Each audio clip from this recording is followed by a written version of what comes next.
Salut tout le monde, c'est Peu Cyclisme. Et oui, on se retrouve pour une nouvelle vidéo enfin de retour avec le AM100 HT donc, de chez Rock Rider. Donc là je suis allé le rouler un peu salement comme vous pouvez voir, avec un petit peu de boue. C'était sympathique. Franchement c'est un vélo qui me régale. Ok, donc bon, pour revenir sur les bases, là c'est une version de 2021. Elle existe encore en 2023. Même couleur de cadre, même équipement, sauf le plateau. Je crois que c'est passé sur un plateau un peu, un pédalier un peu moins haut de gamme.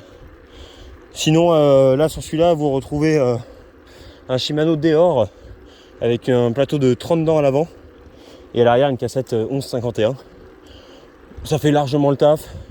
Le Deore il est très rapide, silencieux. Franchement, c'est un vrai régal à l'utilisation. Faut l'admettre. Un vrai plaisir. Moi je filme ça sur route parce que je filme au téléphone. Et bon, faut admettre qu'en tout terrain, tenir le téléphone c'est un peu compliqué. Sinon, excepté ça, j'ai fait quelques petites modifs sur ce vélo. Moi j'avais le frein arrière qui fuyait, enfin le levier qui fuyait, donc j'ai remplacé le levier. Ça m'a coûté 15 balles. Le levier coûtait littéralement 8 €.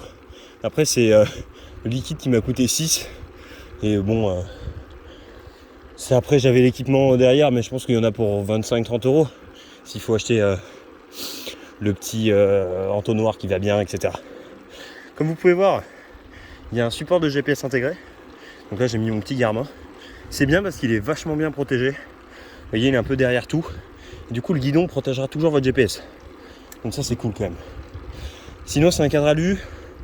La fourche de base normalement c'est une RockShox Judy Silver en 130 mm. Et là, comme vous pouvez voir, j'ai fait une petite upgrade. Alors quand je dis petite, c'est peut-être un peu trop. J'ai monté une Pike Ultimate en 132 débat aussi, avec le même offset et tout. Et donc ça va très bien. Bon, il faut savoir que ce vélo, je l'ai payé d'occasion. Je l'ai acheté d'occasion à 500 €, très bonne affaire. Et ensuite, la Pike, je l'ai payé 425 €. Donc c'est une RC 2.1, pas une 3. C'est pour ça qu'on a l'ancien chargeur. Mais moi honnêtement, ça me va très bien. Pas besoin d'avoir le petit truc pour dépressuriser, je sais pas quoi. Ça c'est un peu du bullshit. On retrouve des roues 29 pouces et des freins Shimano MT200. Et aussi une tige de selle télescopique, faut le noter, qui marche très bien. Il n'y a rien à dire. Comme vous pouvez entendre, sur le vélo on est assez silencieux. Voilà, c'était le silence. Donc c'est assez silencieux, la transmission fait pas beaucoup de bruit. C'est un vrai plaisir. Bon, la fourche d'origine elle est un peu limitée sur des trucs qui tabassent vraiment. Après je pense que pour quelqu'un qui débute comme moi, j'avais pas besoin de changer, c'était pour le luxe et pour le design. Mais très honnêtement, il n'y avait pas du tout besoin de changer la fourche. Je pense qu'elle aurait largement fait le taf. Et c'est pas le diamètre des fourreaux qui change tout.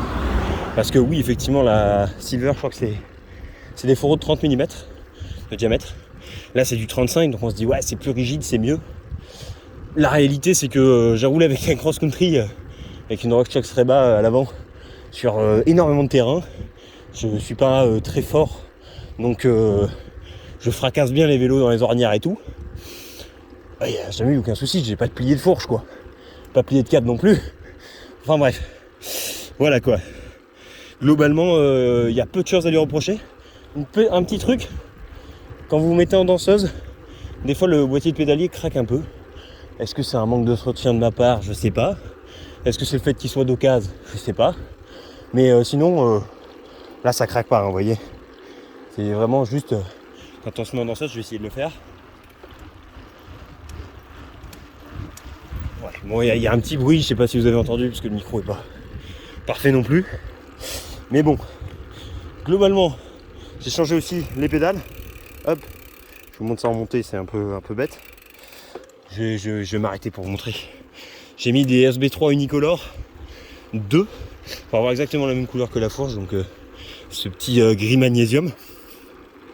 Sinon, honnêtement, j'hésitais entre un tout suspendu et ce vélo. Faut savoir que j'ai eu un tout suspendu, j'ai eu un Giant Rain en 27,5 au niveau des roues, donc c'était pas la même chose, je suis d'accord. Mais voilà, ce Giant Rain, je l'avais eu en tout suspendu. Il faisait à peu près 16 kg. Avec un bon débat, 160 avant, 160 à l'arrière. Avec une Fox à l'avant. Une Fox performance, pas une factory ou quoi que ce soit, mais une performance quand même. Donc c'était pas trop mal. Mais c'était lourd. Et aux relances, j'avais l'impression d'avoir pas de dynamisme sur le vélo. Moi ça me gêne. J'aime bien avoir un cadre bien dynamique, même si en réalité je suis d'accord que le tout suspendu, je pense qu'il y a un meilleur rendement. Parce qu'il y a plus de grip sur le pneu arrière et tout. Mais écoutez, je préfère la sensation du semi-suspendu, où on sent l'arrière très léger et très dynamique. Ça réagit au moins de coups de pédale, même avec des roues alu bas de gamme et un cadre alu. Là les roues c'est des Duroc 30, très honnêtement, elles sont très bien. Non mais je veux dire que je les ai tapées dans pas mal de chemins et tout va bien, les rayons tiennent bien, elles se voilent pas beaucoup, elles sont super. Au niveau des pneus là j'ai un Kraken en 2.3 à l'avant et un Python 2, donc Chinson les deux, en 2.25 à l'arrière, les deux en tubeless. C'est les pneus de l'ancien propriétaire, j'aurais pas mis des pneus comme ça sur un All Mountain parce que c'est quand même un peu des pneus de cross-country pour moi. Mais honnêtement ça fait carrément le taf. Donc rien à dire pour l'instant. Les freins manquent un peu de mordant, faut l'admettre. Si vous êtes très lourd, bon moi il faut savoir que je fais aux alentours des 80 kg avec l'équipement. Donc faut savoir que je suis pas non plus un poids plume quoi. Bon je suis pas lourd non plus. Mais les freins suffisent avec mon poids. C'est pas un freinage de fou furieux, mais bon honnêtement ça suffit largement. Moi j'ai peur de faire des soleils donc oui ça freine correctement. Après il y a toujours moyen d'adapter des Shimano Deore 4 pistons. Un kit ça doit coûter quoi, 200 €. Bon ça augmente pas mal le prix du vélo, je suis d'accord. Mais pour 200 € vous avez un freinage digne des meilleurs. Sinon sur le poids du vélo on est à 12,7 kg. Franchement c'est très raisonnable. Donc là c'est avec la nouvelle fourche et les nouvelles pédales. Mais faut savoir que les pédales en plastique c'est en général plus léger que ça. Et la fourche me fait gagner 600 grammes. Donc on doit être aux alentours des 13,2 kg en normal. Pédale plastique, fourche d'origine et cadre taille L. Franchement je trouve ça très raisonnable. Puis comme je vous dis vous avez un cadre qui est vraiment dynamique. Il est vraiment très joueur dans les descentes. Moi honnêtement je surkiffe. Un vrai plaisir, les descentes sont super agréables, les montées pareil. Là depuis tout à l'heure je monte une pente à 4-5%, mais alors tranquille, à 11 km/h. Tranquille quoi, je veux dire en vélo de route, ok là on sera à 20. Mais je veux dire c'est petit paysage. Mais voilà, c'est très très sympathique. J'ai pas grand chose d'autre à dire. C'est un très bon vélo et la géométrie est super. Il est pas trop cher. Franchement foncez.